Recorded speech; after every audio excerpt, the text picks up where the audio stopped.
নমস্কার সবাইকে। রথযাত্রার সবাইকে অনেক অনেক অভিনন্দন এবং ভালোবাসা।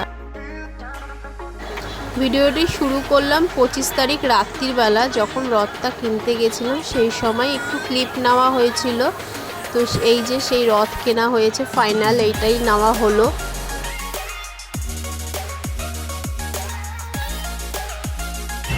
দোকানটি হচ্ছে ইএম বাইপাস, একদম তার ধারে ঠিক। আজকের ক্লিপটি এইটুকুই। এবার দেখা হবে 26 তারিখের ক্লিপটি, যে দিন রথের মেলাতে যাওয়া হয়েছিল, মানে টুকিটাকি কিছু কেনার জন্য দরকারি, এবং সেই ফাঁকে ফাঁকে রথের মেলাটাও ঘুরে নেওয়া হলো।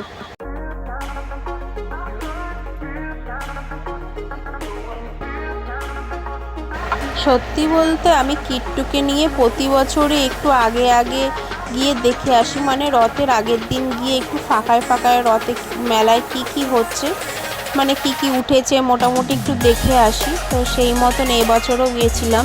তবে এবছর একটু বৃষ্টি হওয়ার জন্য রথে অনেক কিছুই এখনও বন্ধ ছিল এবং অনেক কিছু সাজিয়ে উঠতে পারেনি।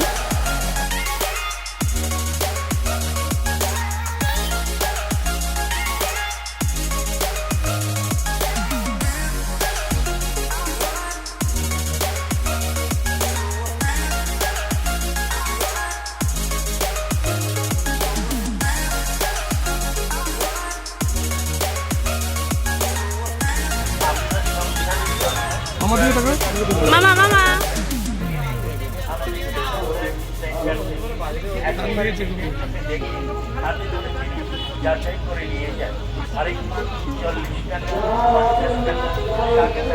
আমাকে একটু নাও।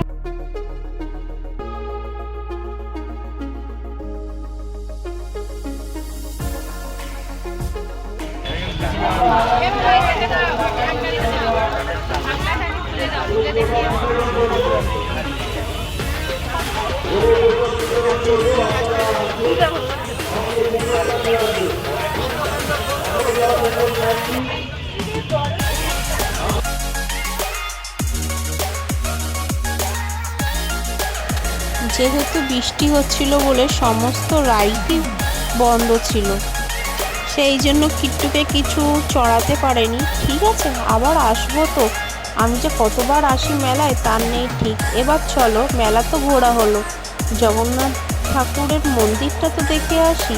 এই হলো সেই মন্দিরটি। এই মন্দিরটি হলো আমাদেরই পাড়ারই, মানে আমি যেই অঞ্চলে থাকি সেই পাড়ারই মন্দির। এখানেই খুব বড় করে রথযাত্রা হয়।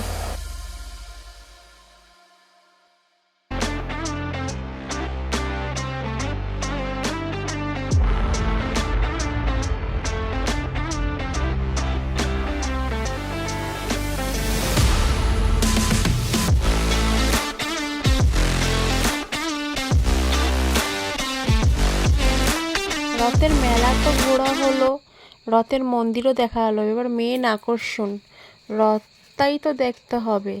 এই যে সেই রথ, প্রথমে রয়েছে জগন্নাথ ঠাকুরের রথ, তারপরে রয়েছে সুভদ্রা এবং শেষে বলরাম। দেখো কিট্টুকে, ও কি রথটা টানতে পারে, তবুও ও চেষ্টা করবো রথ টানার জন্য। এই যে এবার আমরা এসে গেছি খাওয়া দাওয়া স্টলে। খাবার তো প্রচুরই রয়েছে, তবে আজকে আমরা শুধু জিলিপিটুকুই খাবো। এরপরে তো আরও দিন পড়ে রয়েছে। তবে জানেন তো, সব দোকান এখনও অবধি তৈরি হয়ে উঠতে পারেনি, চলছে। কালকে তো রথ, কালকের মধ্যে সব হয়ে যাবে।